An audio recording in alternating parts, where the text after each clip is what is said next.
नमस्कार विद्यार्थ्यांनो, माझे नाव माधुरी राजभर आहे. मी तुम्हाला हिंदी हा विषय शिकवणार आहे. आज जो आपला कविता आहे त्याचं नाव काय आहे? नदी कंधे पर. काय आहे त्याचं नाव? नदी कंधे पर. तर चला बघूया या कवितात कवीने काय म्हटले आहे. नदी कंधे पर यांचा कवी कोण आहे? प्रभुदयाल श्रीवास्तव. कोण आहे? प्रभुदयाल श्रीवास्तव. तर चला बघूया यांचा जन्म आणि परिचय. जन्म 4 अगस्त 1944 धर्मपुरा दमोह मध्य प्रदेश। रचनाएं बुंदेली, लघु कथाएं, लोकगीत, दैनिक भास्कर, नवभारत में बालगीत आदि। आणि यांचा परिचय आप विगत 2 दशकों से कहानी, कविताएं, व्यंग्य, लघु कथाएं, गजल आदि लिखते हैं। कवि ने खूप सारी कहानी, कविताएं आणि गजल पण लिहिले आहे। प्रस्तुत कविता में काल्पनिक प्रतीकों द्वारा नदी के प्रति बाल मनोभाव को व्यक्त किया है। या कवितातून कवीने मुलांचा कल्पना कसं असतात नदीला घेऊन ते दिले आहे। तर चला बघूया। अगर हमारे बस में होता, नदी उठाकर घर ले आते, अपने घर के ठीक सामने उसको हम हर रोज बहाते, कूद कूद कर उछल उछल कर हम मित्रों के साथ नहाते। इथे कवीने का म्हटले आहे? काय म्हटले आहे की आता जेव्हा आमच्या मनात होता, जेव्हा आमच्या वश होणार, तरी हम काय करणार की नदीला घेऊन येणार आणि कुठे ठेवणार? घराच्या समोर. कुठे ठेवणार? घराच्या समोर ठेवणार आणि रोज काय करणार? रोज खूप मस्ती करणार, त्यातून कूदणार, त्यातून उचलणार आणि मित्रासोबत रोज काय करणार? आंघोळ करणार. मित्रासोबत रोज आंघोळ करणार। आता दुसरा बघूया। आता बघा यांची कल्पना कशी आहे मुलांची? नदी आली आमच्या घरी। तर चला बघूया।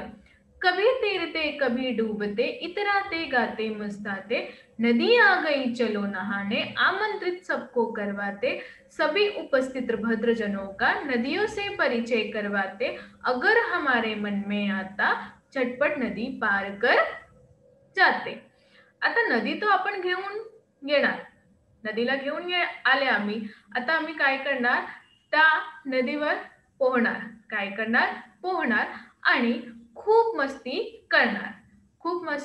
करणार आणि नदी आली असा करून लोकांना आमंत्रित करणार।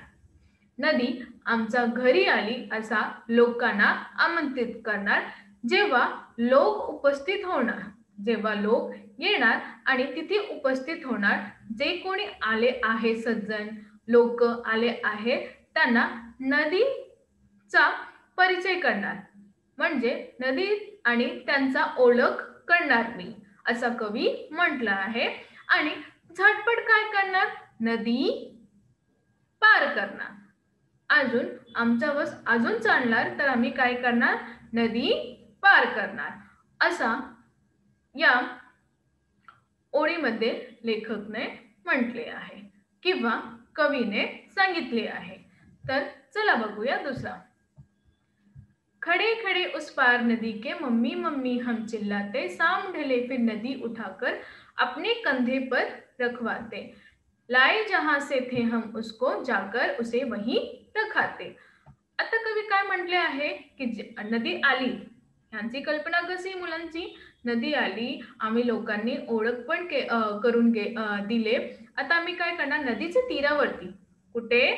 नदीचे तीरावरती आम्ही उभे राहून आई आई असा जोरात ओरडणे, आई आई असा जोरात ओरडणार। आणि जेव्हा संध्याकाळी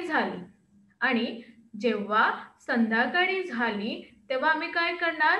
नदी कांधेवर ठेवून जिथे आम्ही घेऊन आले आहे तिथे ठेवणार आहे नदीला, असा कवीने म्हटले आहे। तर हे तर झालं आपलं स्पष्टीकरण, कविताचे स्पष्टीकरण आमचा झाला। तर आता बघूया यांचे शब्दात आणि थोडे प्रश्न आणि उत्तरे। बघा, शब्दात हिंदीतून हिंदी आणि मराठी. इतराना म्हणजे काय? खुश होना. काय? खुश होना, आनंदी रहा. बहाना मतलब नदी को प्रवाहित करना, म्हणजे नदीचा प्रवाह. मस्ताना मतलब मस्ती करना, म्हणजे मज्जा करणे आणि धमाल करणे. आमंत्रित जिन्हें बुलाया जाता है, ज्यांना आमंत्रित केले जाते. भद्र म्हणजे सज्जन, गृहस्थ. बस म्हणजे वश आणि मराठीतून पण वश. उपस्थित म्हणजे मौजूद म्हणजे उपस्थित.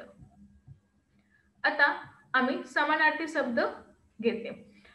समानार्थी शब्द काय होते? ज्यांच्या समान अर्थ होते त्यांना समानार्थी शब्द असे म्हटले जाते. पहिला काय आहे? नदी. तर दुसरा काय आहे? सरिता. घर त्यांचा अर्थ आहे सदन. मित्र त्याचा अर्थ आहे दोस्त. शाम म्हणजे संध्या. रोज मतलब प्रतिदिन. आता हे झाले आपला समानार्थी शब्द. हे काय झालं आपला समानार्थी शब्द. आता आपण थोडे प्रश्न आणि उत्तरे बघूया. बघा, एका वाक्यात उत्तरे लिहा. काय? एका वाक्यात उत्तरे लिहा. पहिला काय आहे? कवि की क्या कल्पना है.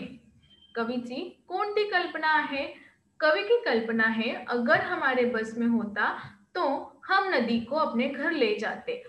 जेव्हा आमच्या बस येणार तेव्हा आम्ही काय करते? नदीला आपल्या घरासमोर घेऊन जाते. कवी नदी को कहाँ बहाते.